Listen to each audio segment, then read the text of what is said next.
Certa vez, Jesus mandou que seus discípulos fossem adiante dele, para o outro lado do mar da Galileia. Então o mestre despediu a multidão e foi ao monte orar. No Evangelho, segundo escreveu Mateus, capítulo de número 14, versículo 22, vai dizer isso. Em princípio, essa não seria uma situação complicada para os 12 discípulos, porque alguns deles eram pescadores experientes e sabiam navegar muito bem. Além disso, a visibilidade era boa, pois o dia ainda estava claro. Certamente poderiam atravessar o mar sem que Jesus estivesse com eles. No início da viagem, parece ter sido tranquila. Contudo, o tempo passou e a tarde chegou. De repente, começou uma ventania e o mar ficou bravio. A noite caiu e eles não conseguiam chegar ao outro lado. Já estavam no meio do mar, mas o vento contrário os deixava com medos, não deixava eles avançar. Mas o vento contrário os deixava tão temerosos. Viram-se então em apuros, em perigo, correndo risco de naufragar e até de morrer. Podemos comparar essa cena às nossas vidas ou alguns momentos vividos.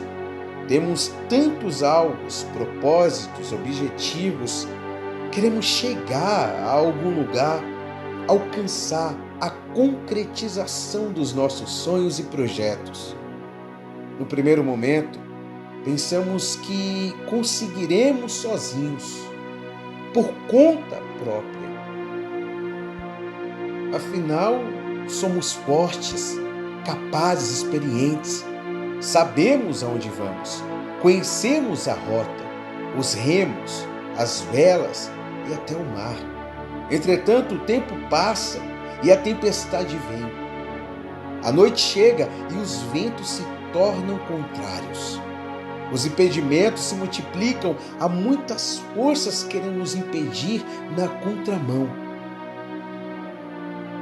E nesse detalhe, nos nossos planos, quando procuramos a ajuda dos nossos amigos, vemos que todos estão no mesmo barco e na mesma dificuldade. No meio do mar revolto, os discípulos perderam o controle da embarcação, que era arremessada pelas ondas de um lado para o outro. Porém, o texto nos diz que na quarta vigília da noite, depois das 3 horas da madrugada, Jesus foi até eles. Em Mateus capítulo 14, 25 vai dizer isso. O Mestre não os abandonou. Vemos aquele versículo, a manifestação da misericórdia divina. Todavia, eles podem ter questionado: por que Jesus demorou tanto? Nossa ideia de tempo é diferente da ideia que Deus tem. Afinal, Ele vive na eternidade. Nós vivemos na ansiedade. Queremos tudo imediatamente, esperar um sacrifício. Principalmente para o homem moderno. Muitas vezes, Deus não nos socorre imediatamente porque Ele tem um propósito nisso. E o tempo necessário para valorizarmos mais a sua presença, clamando pelo seu nome em oração. Enquanto isso, esgotam-se as nossas forças, nossos recursos, a nossa autoconfiança. Somos desafiados a crer somente nele. Jesus vem ao encontro daqueles que estão no meio da tempestade, perdidos, amedrontados ou até desesperados.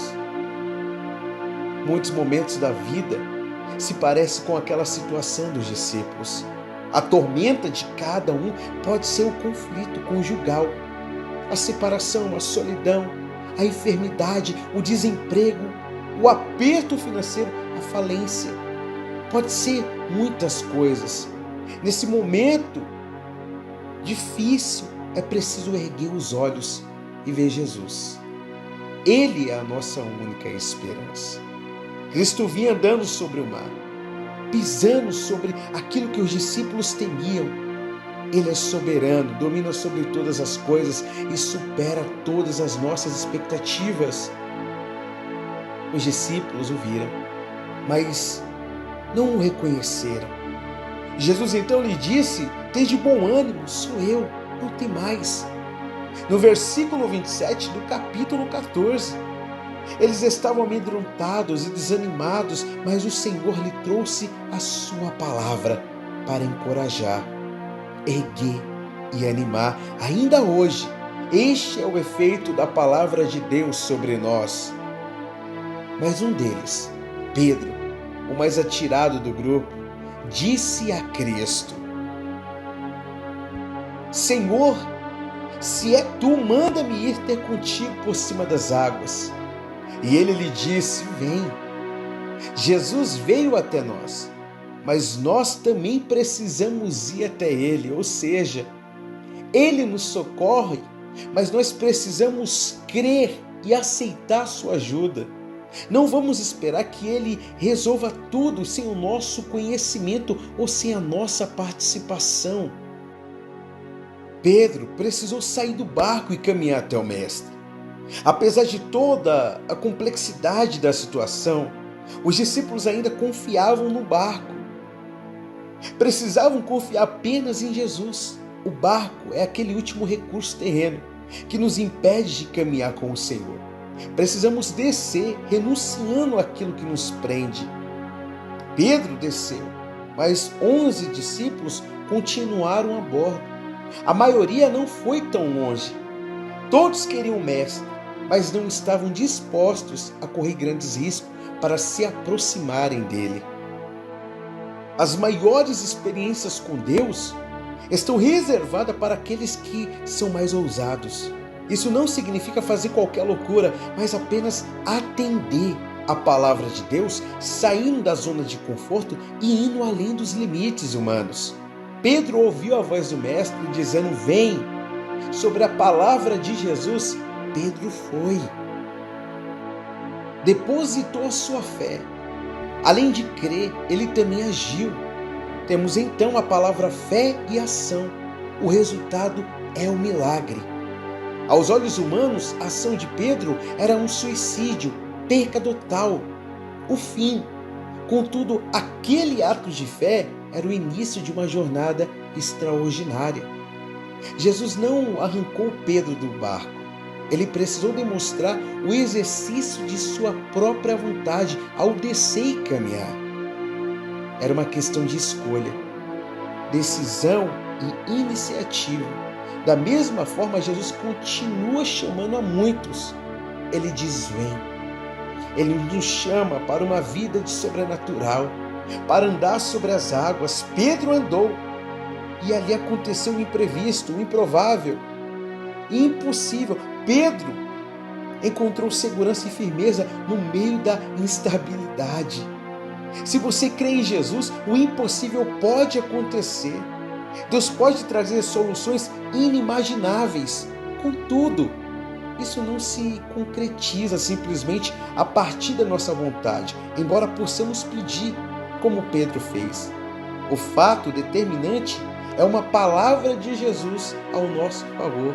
Se cremos na palavra de Deus e agimos de acordo com ela, em obediência, o sobrenatural acontece.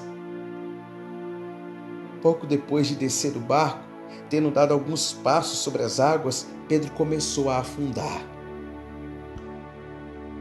Por que isso aconteceu? Está escrito que ele sentiu o vento forte. O que percebemos com os sentidos físicos pode ser contrário à fé. Para andar com Jesus não podemos depender de sentidos ou sentimentos.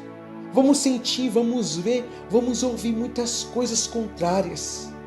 Mas a nossa fé está firmada na palavra de Deus.